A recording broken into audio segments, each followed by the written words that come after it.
Friends, ఈ ఇల్లు చూడండి. ఇది ఈశాన్య బ్లాక్ అన్నమాట. ఇది ఈశాన్య బ్లాక్ బ్రహ్మాత్తరంగా రాణిస్తున్నది. ఇది ఉత్తరం వీధి, తూర్పు వీధి గల స్థలం ఇది. అయితే వీళ్ళు ఇక్కడ ఇండ్లు కట్టుకొని ఇక్కడ వాళ్ళు వరండా వేసినారు. ఇక్కడ ఒక గోడ కట్టినారు కింది మీదకి. కట్టినప్పుడు ఇది తూర్పు డోర్, ఇది పర్వాలే, ఈ డోర్ ఇది వీళ్ళు ప్రస్తుతానికి బాగానే ఉన్నది. అయితే కొంతకాలానికి వీళ్ళు ఏం చేసినారు, ఈ తూర్పు కూడా ఇట్లా కంటిన్యూ చేసి ఇక్కడ గేట్ పెట్టుకున్నారు. ఇక్కడ ట్రాక్టర్లు ఇవల్ల ఇక్కడ వస్తాయి, ఇవల్ల ఇక్కడ వస్తాయి.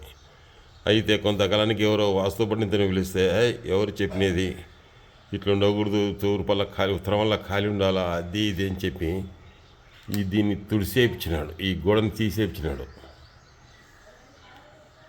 గోడను తీసేపించేటప్పటికి ఇక్కడ వాయువం పారు పెరిగినట్టే కదా, ఇది వాయువం కూడా పెరిగినట్టే కదా. ఇది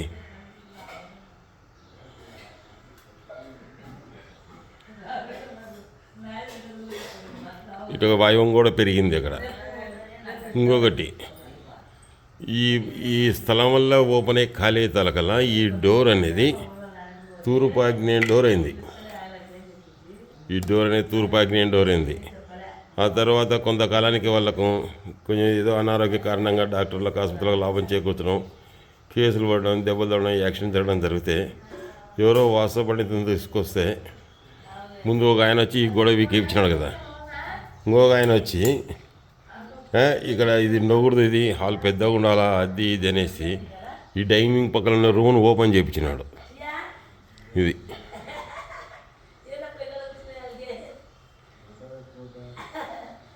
ఇది ఓపెన్ చేయించినారు. అంటే ఇది దాదాపు ఇట్లా 40 అడుగులు ఉంటుంది. పెద్ద హాలు, గరండ, పెద్ద గరండ వేయించి ఇట్లా ఒక గరండ వేయించినారు. పెద్దగా గరండ వేయించి ఇదల్లా ఖాళీ చేసినారు.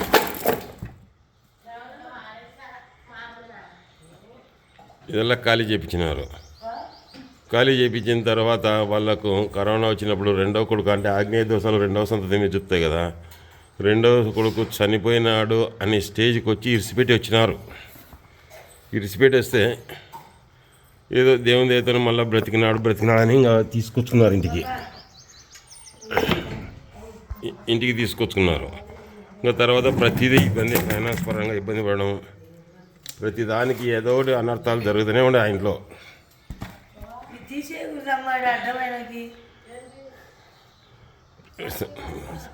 ప్రతిదానికి అడ్డంకులు జరుగుతూ, ఇబ్బందులు జరుగుతూనే ఉన్నాయి వాళ్ళకు. అప్పుడు నన్ను పిలిపిస్తే, అన్న ఎవరు చెప్పినది ఈ ఉత్తరం రేకులు అంటే మంచిదే కదా, ఎప్పుడైతే మీరు ఈ గోడ తీసేసినారో ఇది తూర్పాగ్నేయం నడకొచ్చి అనారోగ్య కారణంగా డాక్టర్లకు, ఆసుపత్రులకు లాభం చేకూర్చడం, రెండవ సంతతి లేకుండా అయింది కదా అంటే అవును అన్నారు. అనారోగ్యం అంటే ఇంకా ఇది మా వాడిని ఇంకా చనిపోయినాడు విడిచిపెట్టి వచ్చింటివి, ఏదో దేవుని దేవతను మళ్ళీ ఊపిరి వచ్చి బతికినాడు అని చెప్పినారు వాళ్ళు. అంటేనే నేనేం చేసినాను, పాత గట్టి ఉంటే అట్నే కట్టుకోండి, ఈ గోడ కరెక్ట్గా ఇట్లా కింద మీదకి కట్టుకొని ఇక్కడే గేట్ పెట్టుకుని పాత గట్టి అట్లా పెట్టుకోండి అని చెప్పాను. ఇంకొక ఆయన వచ్చి ఇక్కడ ఉండే కిచెన్ను ఈశాన్యంలో పెట్టాలా, అట్లయితే రాణిస్తుంది అని చెప్పినాడంట.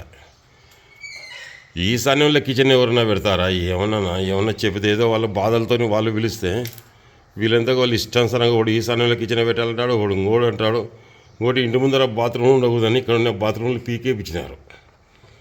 ఇంట్లోనే బాత్రూమ్లే వాడుకుంటున్నారు. అంటే ఇక్కడ 2 లెట్రిన్ బాత్రూమ్ ఉంటే ఇంటి ముందర ఉండకూడదు, ఆగ్నేయంలో నీరు తగలకూడదు, ఎటువంటి పరిస్థితుల్లో ఆగ్నేయంలో నీరు తగలకూడదు, ఎప్పుడు ఒట్టిగా ఉండాలని ఇక్కడున్న బాత్రూమ్ తీసేపించినారంట ఆయన. ఇంక వాళ్ళు వచ్చిన వాళ్ళు ఏడబోయి కూతారు, ఏం కథ, ఎట్లా వాస్తు చెప్పడం అనేది అర్థం కావడం లే జనాలకు. జనాల్ని తిక్కోలం చేస్తున్నారు వీళ్ళు. ఓడొచ్చి ఈ స్థలంలో వంటగది పెట్టాలనే, ఓడొచ్చి ఆ కాంపౌండ్ పిక్కిస్తేనే వాళ్ళకి జరగనివి. ఈశాన్య బ్లాక్ మంచి ధనవంతులు, మంచి పేరుంది. అయితే ఏం చేస్తారు, దీనిలో నుంచి ఎప్పుడు సుఖం అనేది లేదంట వాళ్ళకు. అన్నా ఎట్టుంటే అట్లా కట్టుకోండి, ఇక్కడ బాత్రూమ్ లెట్రిన్లు కట్టుకోండి సంతోషంగా. ఇక్కడ వాయువాగ్నేయంలో లెట్రిన్లు బాత్రూమ్లు అని చెప్పినారు. పూర్వం శాస్త్రాలు రాసి గ్రంథాలు రాసిన వాళ్ళకన్నా ఇప్పుడు వచ్చిన వాళ్ళు పూర్తి ఎక్కువైనారు. అధిక ప్రసంగం వెళ్ళొద్దు, కావాలంటే శాస్త్రాన్ని చదువుకోరు ఒకసారి. వాయువాగ్నేయములందు ఆ, లెట్రిన్ బాత్రూమ్ ఉండొచ్చు అని చెప్పినారు. ఇంక ఏడనాలా చెప్పు అని చెప్పి ఇంక వచ్చినాను, ఇట్లా కట్టుకోండి అని చెప్పి వచ్చినాను. ఎందుకంటే ఒకసారి మీరు వాస్తు మార్చిన తర్వాత వాస్తు పండితులు కూడా వాళ్ళు మార్చిన తర్వాత వాళ్ళకు మంచి జరుగుతుందా చెడు జరుగుతుందా అని ఒకసారి ఆలోచన చేసి దాన్ని మళ్ళీ రిపీట్ చేసుకుంటే బాగుంటుంది. కానీ వాళ్ళు డబ్బులు ఇచ్చినారు, మనకి దేనికొచ్చుకున్నాం, ఇంకా అయిపోయాయి. వాడు ఉంటాడో పోతాడో అనే ఆలోచన మాత్రం చేయొద్దు.